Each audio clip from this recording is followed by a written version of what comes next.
আসসালামু আলাইকুম রহমতুল্লাহি ওবরাকাতু। আজকে একটা সাইট ভিজিট করতে আসলাম।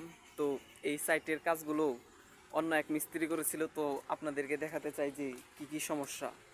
দেখুন, শুরুতেই মিস্ত্রি সাহেব, দক্ষ মিস্ত্রিটি লাগিয়েছে উল্টো করে।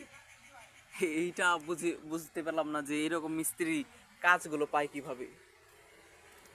এরপরে পানির লাইনটা দিয়েছে এই জায়গা সোজাই উপরে, ভেন্টিলেশনের লাইন, এইটা এখান দিয়ে উঠাবে কিভাবে।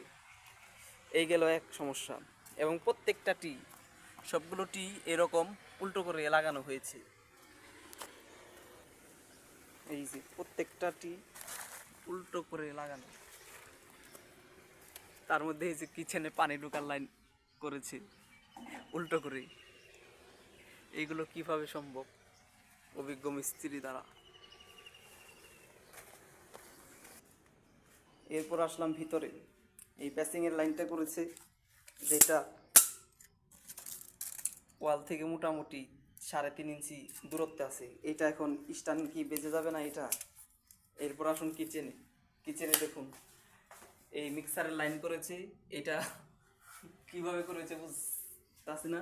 তারপরে এই দেখুন, পানির লাইন দিয়েছে কতটা দূরত্বে, কোথায় হবে লাইন আর কোথায় দিয়েছে পানির দূরত্ব। এই গেল এক সমস্যা। আর এটা তো সিঙ্কের বোল বসানোর জায়গায়, বোল বসানোর জায়গায় করেনি, আসে মোটে 11 ইঞ্চি। এরপরে দেখুন, গরমের লাইন করেছে, কিন্তু এখানে কোনো ঠান্ডার পয়েন্ট দেয়নি। গিজার থেকে যে গরম পানি আসবে, কিন্তু গিজারে ঠান্ডা পানি ঢুকে যে পানিটা গরম হবে, ওইটার কোনো লাইনই নেই। এই গেল কিচেনের সমস্যা। এরপর আসুন আমরা টয়লেটের দিকে আগাই। টয়লেটে দেখুন, মিক্সার বানিয়েছে, তার মধ্যে ঝর্ণা লাইন দিয়েছে। ছাদ প্লাস্টার করার পরেও ঝর্ণা লাইন 6 ইঞ্চিতে আছে। এবং এটা আমার মাথায় ঠেকছে, আমার চাইতে একটু যারা লম্বা তাদের মাথায় তো ঠেকে যাবে ঝর্ণা। আর তার মধ্যে বদনার কলটা পয়েন্টটা দিয়েছে, যেটা আছে 7 ইঞ্চিতে, যেখানে আপনার বদনাই আছে 6 ইঞ্চি। তার মধ্যে কল লাগালে সেটা নামবে 2 ইঞ্চি। তো এরকম নানান সমস্যা রয়েছে এই বিল্ডিংতে।